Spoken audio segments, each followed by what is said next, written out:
Time is a consequence of space. Many people won't probably believe this. Obviously, it sounds counterintuitive, and, well, this is mainly because, well, science says that, well, space and time coexist, and of course, many people would say that, well, space exists because of time. But what if this truth is kind of reversed? What if we think that actually space, well, and time do coexist, but space is actually, triggered by time, right? Isn't this a bit confusing? So, does space exist because of time, or does time exist because of space? Now, honestly, if one would take it logically only, many would say that, hey, space cannot exist without time, but at the same time, well, time cannot exist without space. What is it? After all, can actually time exist without space? For a long time, we actually believed it, right?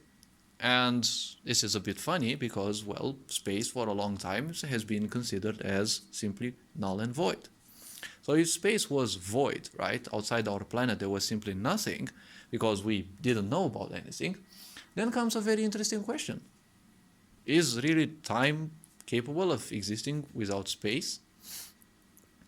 Now, the point is, well, you see, as I've been saying in different videos, the biggest problems of humanity and, well, the easiest way to manipulate humanity is their logics. The logical mind is very simple in the sense that it can only function based on what you need. So if I want to manipulate you, all I need to do is give you the wrong information. Through the wrong information that you identify with, right? So in this case, identification means that your personality is warped into that, right? Your personality invests itself in supporting that, right? Because basically that's what it is, right? So a part of you supports that idea. Now, if I give you the wrong idea and you support it, well, your logics will also be ill, let's say, in a way. As I've also been saying, well, yogic sciences and so many sources, right? But usually, Eastern philosophies state that there are 114 chakras in the body. Now, these are basically nothing else than, let's call them, different dimensions of life. And technically, there's only these, and there is literally nothing else. Now, each of these allows experimenting life in a specific way. Now, if we are to take these three dimensions of life, out of all these 114, well, people are most accustomed to the 7 basic ones that we all know in our own body. Now, the body is represented, and as I would represent it, as a hourglass, because we have 3 lower chakras, a mid chakra, right, and 3 higher chakras, right? Now, the point is, the 3 lower chakras represent the mind. The mind is represented by these 3, and, the basic chakra, the lowest chakra, is the root chakra. Now, the Muladhara is concerned with, physical survival. The survival of the body, right?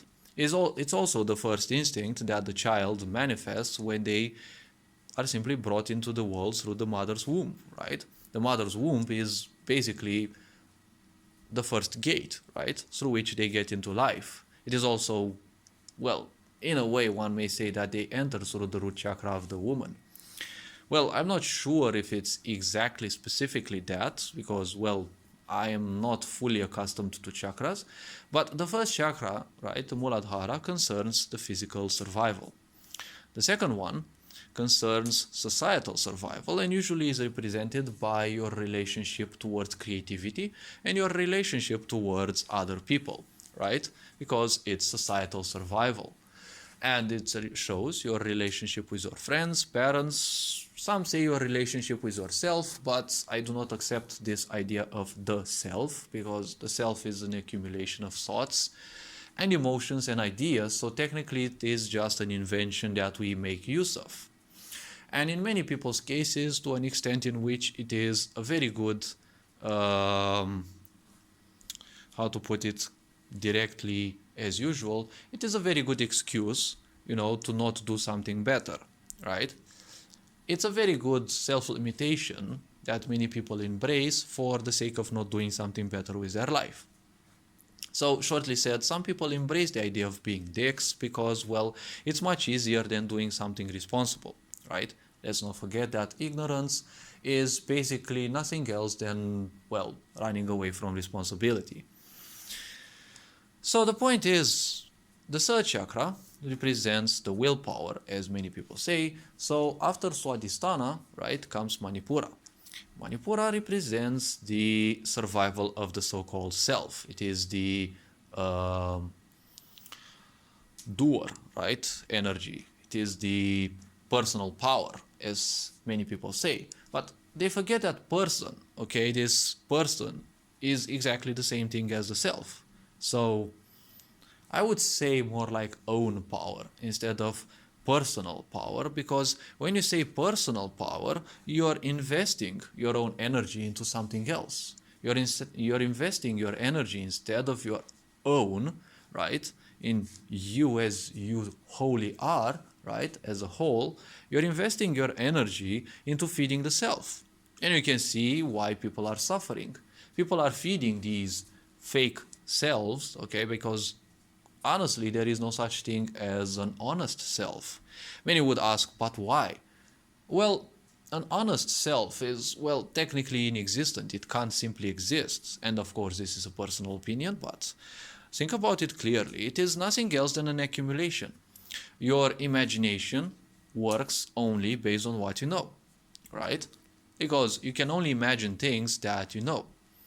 Sure, you can imagine things that you don't know, but again, based on that which you know. Because let's face it simply, let's say you know angels, okay, and usually they have 2, 4, or 6 wings, but what if you want to imagine an angel with 1 wing, right? But you still have to know the concept of an angel, right? And wings, and probably levitation, and any other concepts that you're interested in adding.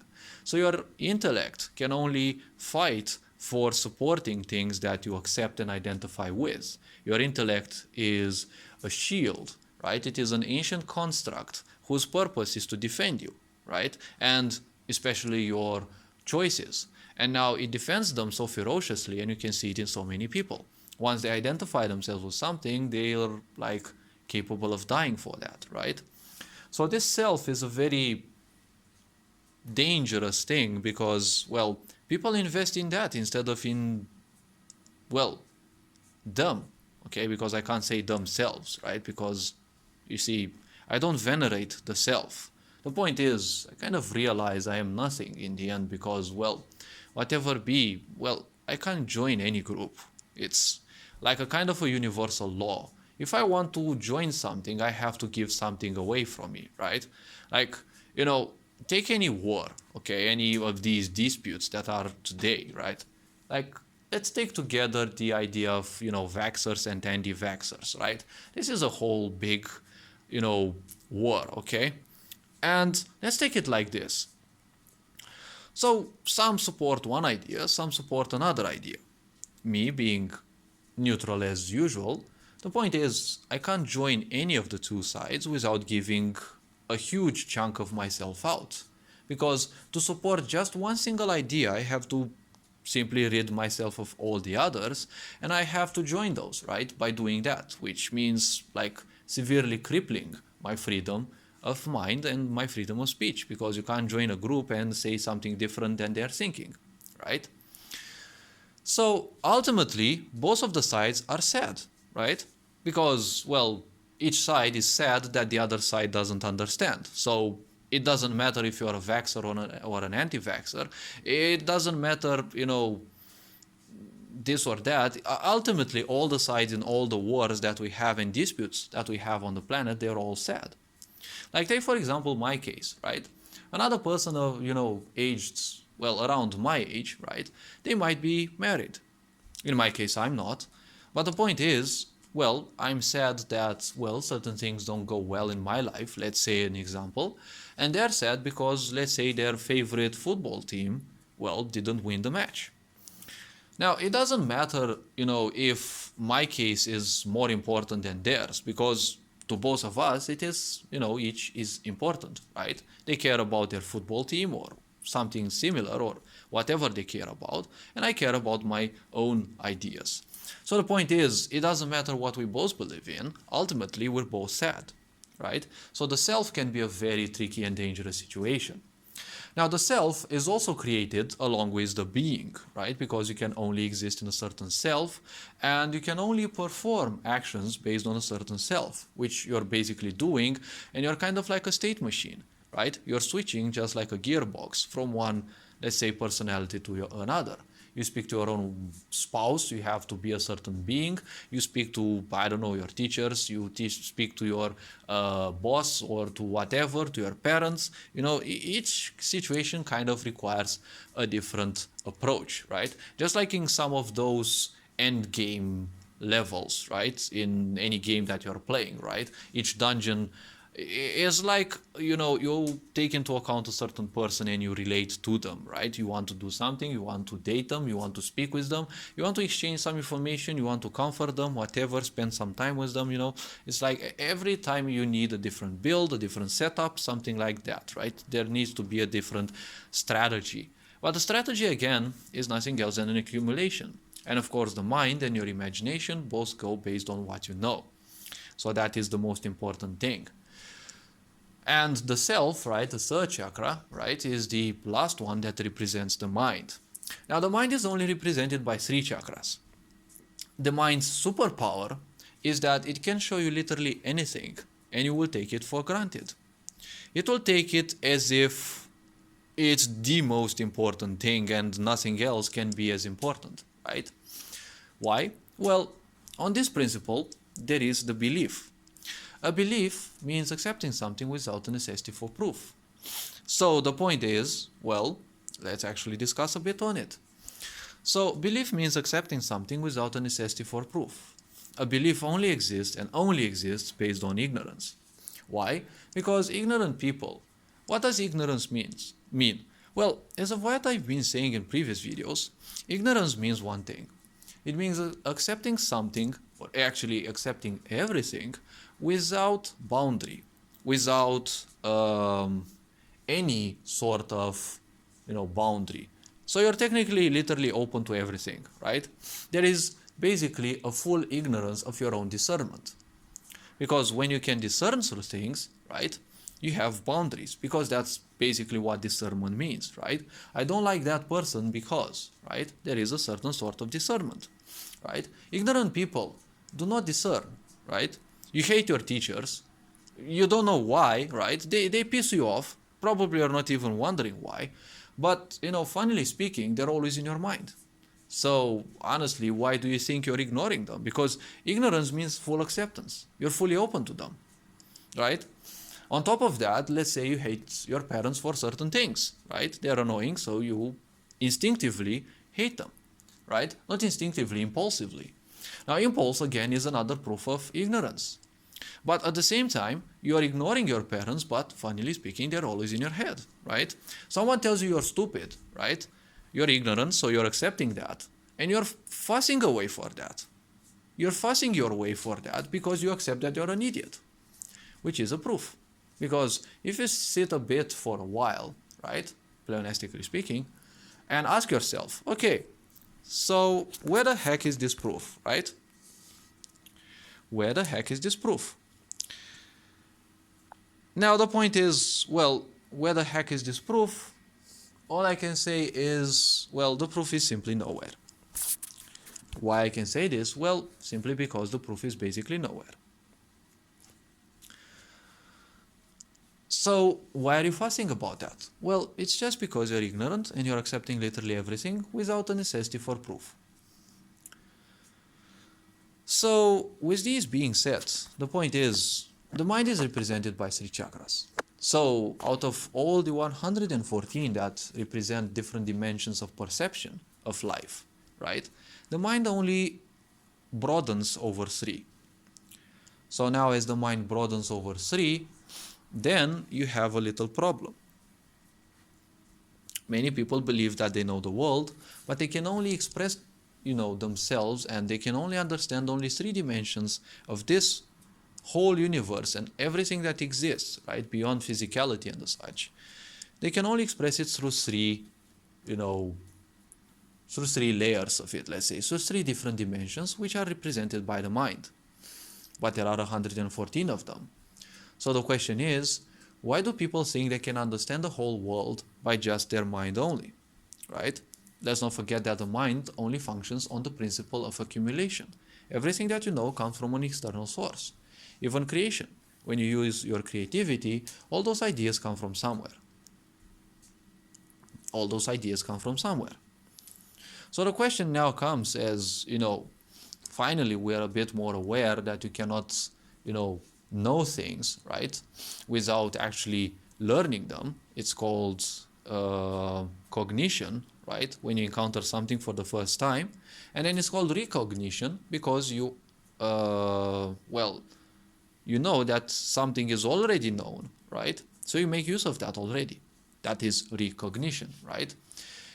So it's an if-else situation, right? If I don't know it, it's cognition, and I learn it, right? I introduce it into my memory, right? If I already know it, it's recognition. So I'm a bit faster in reacting to that, right? It's the principle of impulses, right? It's the principle of unconscious living, and it's the principle of your, let's say, your instincts, right? Because when you go into the army, probably you don't know much about explosives, so if you see something, you may not recognize it as a bomb, right? So you don't have any cognition about that. Once you're, let's say, drill sergeant, right, or pyrotechnicians or whoever teaches you about that it is actually dangerous, right, you will actually recognize it. First you'll cognize it, and then you'll recognize it, right? So now going back into the more complex question, what is it about space and time, right? I see so many people speaking about it, and all these documentaries are so done in a way that they're deviously done in a way, because I've seen this in science my whole life in a way, but I've realized it's kind of later in life that science is so enjoyable, right? Because it's food for thought, right? It is a good distraction for you, and it allows you to enjoy certain things and make you wonder about what can be done in the future, but that means not living in the present, right? That is why I never take science into account. Yes, it is a way of understanding life, but science only goes as far as the mind goes, so it's only 3 dimensions of life that are employed, not 114. Now, of course, not many people will ever reach those 114, but honestly, life is far beyond the mind, because life will never be capable, we will never be capable of defining life, because life means 114 chakras, and if you define something, you're using your mind. There are only 3 chakras. So the question is, why are you even bothering? Because when you give meaning to something, you're always creating something smaller. So space, as I said, space is nothing else than a limitation. If you look around, basically every shape, everything that you see is nothing else than a limitation. A limitation at the same time, it basically means time, because physicality is always limited. There is a certain amount, let's say, of time in which physicality can exist before it breaks down. From a molecular level, structural level, karmic level, elemental level, all so many things that really compose life. Because if you look at the base of the DNA, one can actually see the basic elements, right? Fire, earth, air, and water. They are there in all of the cells, in all of the atoms and the such, right?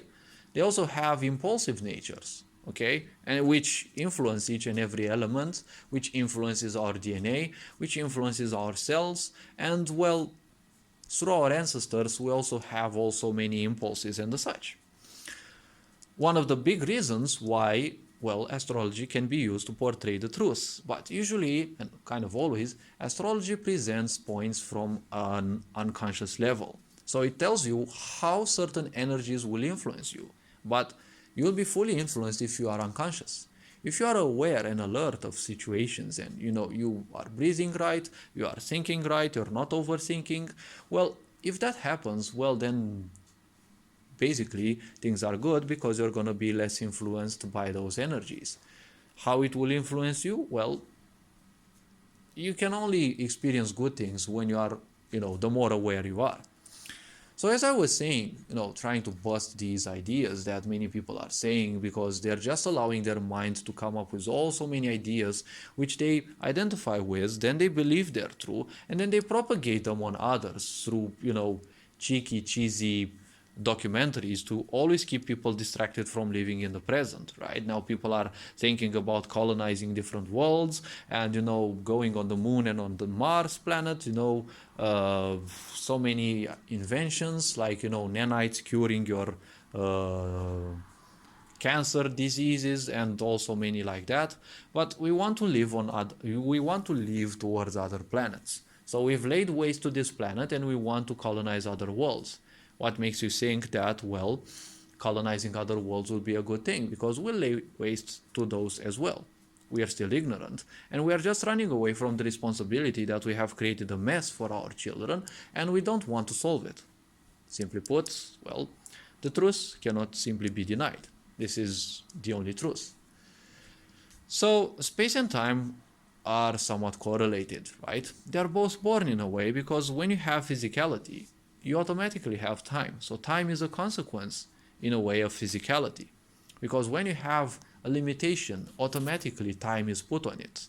Well, narcissistic folks and, narcissistic disorder will always seek towards immortality, but that kind of doesn't exist. Even this universe itself, it is limited. Of course, we lie ourselves that it is unlimited, right? But it is so vast, we cannot comprehend it. So, it's much easier to use this lie of infinity, right? Because in mathematics, right,